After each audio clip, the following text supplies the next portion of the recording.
আব্দুল আজিজ এই প্রশ্নটি করেছেন গোপীবাগ থেকে।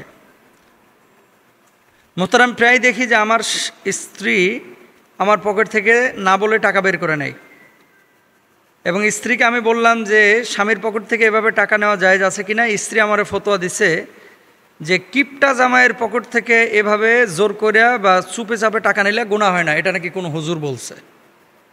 তো উনি এই প্রশ্নটা বলছে যে হুজুর, আপনার ওয়াজ আমি শুনি, লেকচার শুনি, প্লিজ আপনি দালিলিক আলোচনা করে আমাকে সমাধান দেবেন। আচ্ছা, আপনি দালিলিক আলোচনা চেয়েছেন, সুতরাং কিছু দলিল তো দিতেই হয়। তার আগে কুরআনুল কারীম কি বলছে? আমাদের কিছু স্বামী আছে যারা স্ত্রীদের হক পরিপূর্ণভাবে আদায় করে। স্ত্রীর মৌলিক কিছু অধিকার রয়েছে, যেমন সে থাকবে কোথায়, খাবে কোথায়, সে পোশাক আশাক পাচ্ছে কিনা, তার চিকিৎসার ব্যবস্থা হচ্ছে কিনা, এই সমস্ত জিনিসগুলো একজন স্বামী হিসেবে আপনার সাধ্য অনুযায়ী স্ত্রীর এই মৌলিক অধিকারগুলো আদায় করা এটা আপনার উপরে আবশ্যক। কে বলেছেন? সূরা বাকারা আল্লাহ সুবহানাহু ওয়া তাআলা বলছেন, ওয়ালাল মাউলুদি লাহু রিজকুহুন্না ওয়া কিসওয়াতুহুন্না বিল মারুফ ওয়া কিসওয়াতুহুন্না বিল মারুফ। আপনি যখন বিয়ে করছেন, আপনার বউয়ের ভরণ পোষণের দায়িত্ব তার বাপের উপরে না, কিন্তু এখন আপনার উপরে অভিভাবকত্ব ট্রান্সফার হয়ে যাবে। আপনি বিয়ে করেছেন, আপনার বিয়ের পরে ওই মেয়ের অভিভাবকত্ব এখন আপনার উপরে। তা সে খাবে কি, সে থাকবে কোথায়, সে কি পড়বে, তার চিকিৎসা, এগুলো সম্পূর্ণ দায়িত্ব আপনার। কিছু স্বামী আছে এই সমস্ত জিনিসগুলো ফলো করে, আর কিছু স্বামী আছে যারা বিয়ের লাগে অস্থির, কিন্তু স্ত্রী একটা হকও ঠিকমতো আদায় করে না। স্ত্রী যদি বলে সাবান আইনো, ও সাবান আনে না। স্ত্রী যদি বলে সাবান গুঁড়ো আইনো, সেটাও আনে না। স্ত্রী যদি বলে আজকে আমার ভাত খাইতে ভালো লাগছে না, দুইটা রুটি নিয়ে আসো, এটাও নিয়ে আসে না। এমন চিপা কিছু কৃপণ আছে, এই কৃপণগুলো স্ত্রীর কোনো হক আদায় করে না, বরঞ্চ সবসময় চিন্তা করে যে বউয়ের বাপের বাড়ি থেকে কিছু আদায় করা যায় কিনা। আচ্ছা, আরেকটা বিষয় আপনাদেরকে বলি, মেয়েরা বিয়ের পরে অনেক সময় ওই পাতে কিন্তু রান আর পায় না। মানে শ্বশুর বাড়ি যাওয়ার পরে শাশুড়ি যদি তরকারি তুলে দেয়, রানটা কিন্তু হয় ছেলের লেগে রাখে অথবা পুরুষ কোনো মানুষের জন্য রাখে। বৌমার জন্য কিন্তু মুরগির রান অনেক সময় অনেক শাশুড়ি রাখেন না। এটা করবেন না।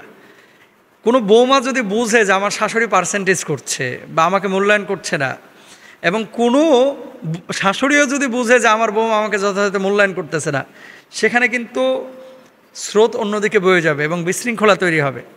তো স্বামী যদি কিপটা হয় তাহলে কি করবেন? রাসূল আকরাম সাল্লাল্লাহু আলাইহি ওয়াসাল্লামের কাছে প্রশ্ন করা হয়েছিল। হাদিসটি আম্মাজান আয়েশা সিদ্দিকা রাদিয়াল্লাহু তাআলা আনহা থেকে বর্ণিত। তিনি কি বলছেন? আন আয়েশা ক্বালাত দাখালাত হিন্দু বিনতু উতবা আচ্ছা, আন আয়েশা রাদিয়াল্লাহু তাআলা আনহা ক্বালাত দাখালাত হিন্দুন বিনতু উতবা ইমরাতু আবি সুফিয়ান আলা রাসূলিল্লাহ সাল্লাল্লাহু আলাইহি ওয়াসাল্লাম ফাকালাত ইয়া রাসূলাল্লাহ ইন্না আবা সুফিয়ানা রাজুলুন শাহীহুন লা ইউতিনি মিনান নাফাকাতি মা ইয়াকফিনি ওয়া ইয়াকফি বানিয়া ইল্লা মা আখাযতু মিন মালিহি বিগাইরি ইলমিহি। স্পষ্ট হাদিস। তাহলে কি? আম্মাজান আয়েশা সিদ্দিকা রাদিয়াল্লাহু তাআলা আনহা থেকে বর্ণিত হাদিস, হিন্দা বিনতে উতবা রাসূল আকরাম সাল্লাল্লাহু আলাইহি ওয়াসাল্লামের নিকট উপস্থিত হয়ে বললেন, ইয়া রাসূলুল্লাহ, আবু সুফিয়ান একজন কৃপণ ব্যক্তি। মানে হিন্দার স্বামী ছিল কে? আবু সুফিয়ান। আমার স্বামী একজন কৃপণ ব্যক্তি, তিনি আমার এবং আমার সন্তানদের প্রয়োজনীয় খরচাদি প্রদান করেন না, তবে আমি তার অজ্ঞাতেই তার সম্পদ থেকে প্রয়োজনীয় খরচাদি গ্রহণ করে থাকি। এতে কি আমার কোনো গুনাহ হবে? কি বলছেন? ফাহাল আলাইয়া ফি যালিকা মিন জুনাহিন, এতে কি আমার কোনো গুনাহ হবে? আল্লাহ রাসূল সাল্লাল্লাহু আলাইহি ওয়াসাল্লাম জবাব দিলেন, খুযু মিন মালিহি বিল মারুফি মা ইয়াকফিকি ওয়া ইয়াকফি বানিক। আল্লাহ রাসূল জবাব দিলেন, তুমি তার সম্পদ থেকে তোমার ও তোমার সন্তানের জন্য যথেষ্ট হয় এমন সঙ্গত পরিমাণ সম্পদ নিতে পারো। কার জন্য? কৃপণ স্বামীর জন্য আল্লাহ রাসূল এই হাদিস দিয়েছেন। কিছু স্বামী আছে ভাই এমন খাটাস, এগুলোকে খাটাস বলাই দরকার। আমারে ওই রাজশাহীতে আমার প্রোগ্রাম ছিল, তো যে বাসায় আপ্যায়ন করেছে ওই বাসায় আড়াল থেকে, দেয়ালের আড়াল থেকে এক মহিলা প্রশ্ন করতেছে, হুজুর আমার আজকে ওয়াজে স্বামীর স্ত্রীর হক নিয়ে কিছু বললেন। আমি বললাম, কেন, কি হয়েছে বোন? আড়াল থেকে, কিন্তু সে আমার সামনে আসে নাই। উনি বলতেছে যে আমার জামাই আমার তো ভরণ পোষণ খালি মানে ভাত ছাড়া আর কিছুই দেয় না, ভাত ছাড়া কিছুই দেয় না। আমি যদি বলি যে একটা তেল কিনে দাও, নারকেল তেল, ভাই ওনারে 1 বছর বললে মনে হয় একটা তেল নিয়ে আসে। সাবান আমার দরকার, আমি গায়ে সাবান দিতে পারি না, সাবান দরকার, এই সাবানের কথা মনে হয় 30 বার বললে মানে 1 মাস অপেক্ষা করতে হয়, কোনো জিনিস সহজে দেয় না। একটু কিছু কথা বললেন তো, এরকম অসংখ্য স্বামী আছে কিন্তু। আর কিছু স্বামী তো মাশাআল্লাহ বিয়ের লেগে অস্থির, কিন্তু বউয়ের পিছনে টাকা খরচ করতে আর মন চায় না, এরকম অসংখ্য মানুষ আছে। হারাম, এগুলো করা যাবে না।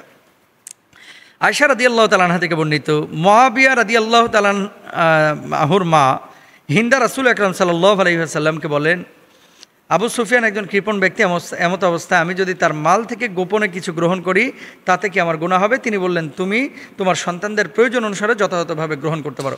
এখানে একটা বিষয় শেখার আছে। আপনার স্বামী আপনার সমস্ত ভরণ পোষণ দিচ্ছে, কিছু কিছু মেয়ে আছে বিলাসী মেয়ে, যেমন বাড়িতে মুরগির গোশত রান্না করা হয়েছে, বাড়ির মুরগির গোশত ভাল লাগতেছে না, রেস্টুরেন্ট থেকে তার লেগে কাচ্চে নিয়ে আসতে হবে।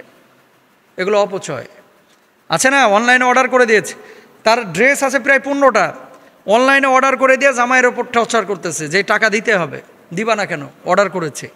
বিলাসী যে পণ্যগুলো আছে, এখন আপনি বিলাসী পণ্য চাচ্ছেন যে আজকে আপনি রেস্টুরেন্টে খাওয়াইতে হবে, আজকে আপনাকে অমুক ব্র্যান্ডের খাবার এনে দিতে হবে, অমুক ব্র্যান্ডের আপনার এই পোশাক আশাক এনে দিতে হবে, আপনার মৌলিক অধিকার পূরণ করতেছে, তারপরেও আপনি এই বিলাসিতার জন্য স্বামীর পকেট মারবেন, হারাম, এটা আপনার জন্য জায়েজ নাই। সুতরাং আমাদের সবাইকে সবার জায়গা থেকে এই বিষয়গুলো খেয়াল করা উচিত। আল্লাহ তাআলা আমাদের তৌফিক দান করুন।